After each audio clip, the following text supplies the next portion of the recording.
मोदी की एक ही गारंटी है जो 2002 से उनकी गारंटी है, वो ये है कि भारत की सबसे बड़ी अक़लियत मुस्लिम अक़लियत से नफ़रत करना, ये मोदी की गारंटी है। और मोदी ने राजस्थान में तकरीर की और तकरीर में मोदी ने कह दिया कि भारत के मुसलमान घुसपैठी हैं, भारत के मुसलमान ज़्यादा बच्चे पैदा करते हैं और भारत के मुसलमानों को हिंदू बहनों के मंगलसूत्र निकालकर उनको दौलत दी जाएगी। आप बताइए, ये क्या कोई वजीर आजम की जबान है? मुस्लिम वोट बैंक इस मुल्क में कभी था ना रहेगा, मगर एक बैंक आपका है नरेंद्र मोदी, जिस बैंक के जरिए से आपने 6000 करोड़ का लोन दिला दिया अपने साथियों को।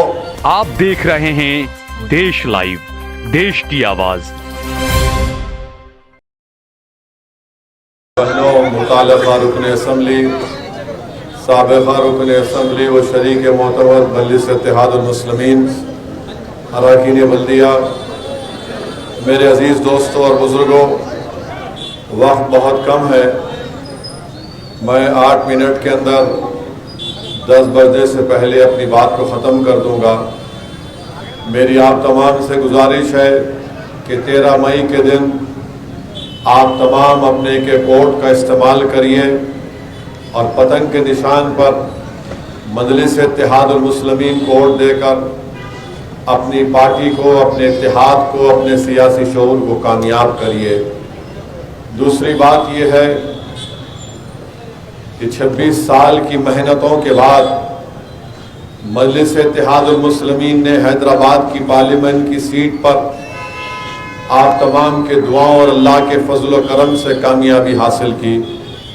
एक लंबा सफ़र 26 साल का था और फिर 40 साल से अल्हम्दुलिल्लाह हम अपने इस इत्तेहाद की ताकत की बुनियाद पर, सियासी शऊर की बुनियाद पर और हमारे जज्बे और तड़प की बुनियाद पर हम हैदराबाद की पार्लियामेंट की सीट पर कामयाब होते आए हैं। तीसरी बात आपसे अर्ज करना यह है कि जब आप पोलिंग बूथ को जाएंगे तो अपने साथ सेल फोन लेकर मत जाइए, पूरे ख़ानदान को लेकर जाइए। सेल फोन ले जाना ममनू है, उसकी इजाज़त नहीं है। और यकीनन बहुत ज़्यादा गर्मी है। मेरी आपसे गुजारिश है कि 1 घंटा निकालिए, क्योंकि मुल्क में जो फ़िरक़ा परस्ती की गर्मी बढ़ती जा रही है, अगर आप 13 मई की थोड़ी सी गर्मी को बर्दाश्त करेंगे तो मुल्क में जो ताकतें संघ परिवार और नरेंद्र मोदी फ़िरक़ा परस्ती की गर्मी को बढ़ाना चाहते हैं, हम उस गर्मी का, उस नफ़रत की आंधी का मुकाबला अपनी एक पार्लियामेंट की सीट से कर सकते हैं। और एक अहम बात मैं आपको बताना चाह रहा हूँ कि केरला में बहुत से लोग जो बैरूनी मुल्क में हैं, वो बड़ी तादाद में वापस आकर केरला में अपने वोट का इस्तेमाल किए।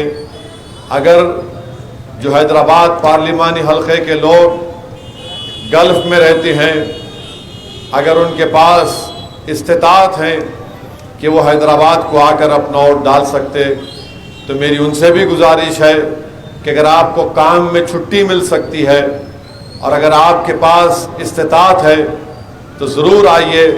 केरला के कई लोग, मैं देखा हूँ वीडियो, अपनी पार्टी का नाम अपने बैग पर लगाकर एयरपोर्ट से इस बात का ऐलान कर रहे हैं कि वो अपनी पार्टी के हक़ में वोट डालने के लिए आए हैं। आखिरी बात मेरे अजीज़ दोस्तों और बुज़ुर्गों, हमारे मुल्क के वज़ीर आज़म ने अपनी असली एजेंडे पर आ गए, उनका असली चेहरा हमारे सामने आ गया। मोदी गारंटी की बात करते हैं, मगर मोदी की एक ही गारंटी है जो 2002 से उनकी गारंटी है, वो ये है कि भारत की सबसे बड़ी अक़लियत मुस्लिम अक़लियत से नफ़रत करना, ये मोदी की गारंटी है। और मोदी ने राजस्थान में तकरीर की और तकरीर में मोदी ने कह दिया कि भारत के मुसलमान घुसपैठी हैं, भारत के मुसलमान ज़्यादा बच्चे पैदा करते हैं और भारत के मुसलमानों को हिंदू बहनों के मंगलसूत्र निकालकर उनको दौलत दी जाएगी। आप बताइए, ये क्या कोई वजीर आजम की ज़बान है कि रोड पर बैठकर भी इस तरह की गुफ्तगू नहीं करता?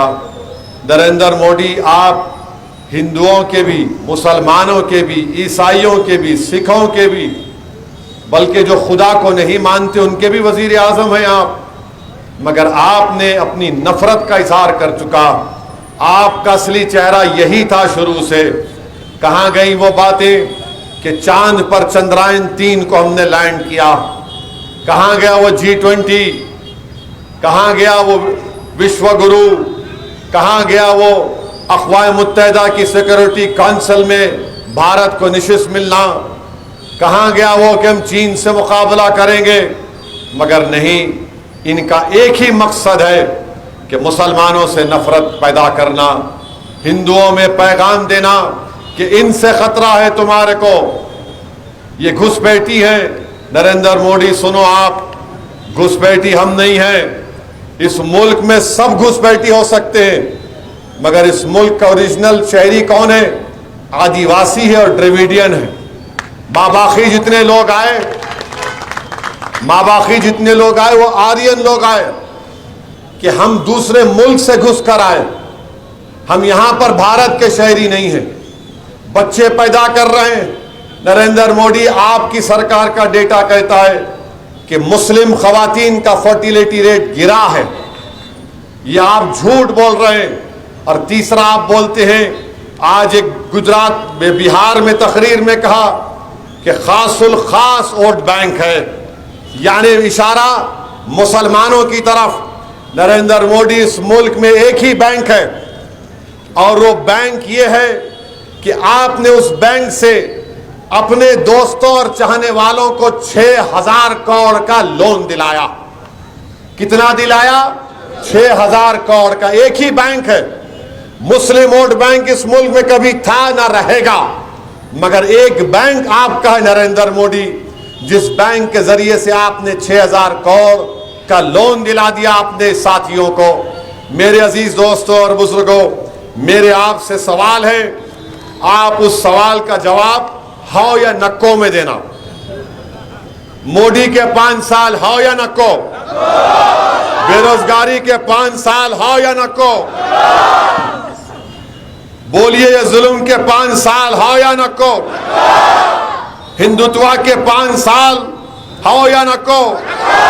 बुलडोजर के 5 साल, गौरक्षा की दहशतगर्दी के 5 साल, हिजाब, अजान और हलाल की गाली सुनना, ये हाँ या नक्को? जब नक्को बोले तो 13 तारीख को हाँ पे दबाओ बटन पतंग पे और बता दो नरेंद्र मोदी को, बता दो नरेंद्र मोदी को, हैदराबाद में पतंग, तेलंगाना में बीजेपी खत्म। ये काम आपको करना है।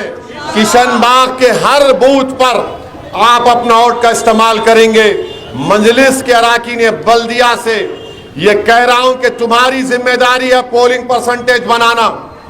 अगर आप पोलिंग परसेंटेज बढ़ाएंगे तो आपकी काबिलियत दिखकर आएंगी। और याद रखो, जमात सबसे बड़ी है, आपसे बढ़कर आप जमात से बड़े नहीं है। बहरहाल 13 तारीख को निकलकर पतंग के निशान पर बटन दबाइए।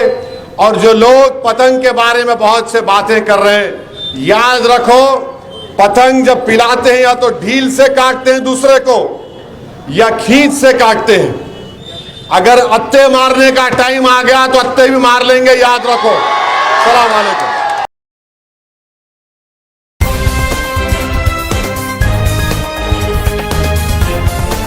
देश और दुनिया की तमाम छोटी और बड़ी खबरों के लिए हमारे चैनल को सब्सक्राइब करना न भूलें और बेल का बटन जरूर दबाएं।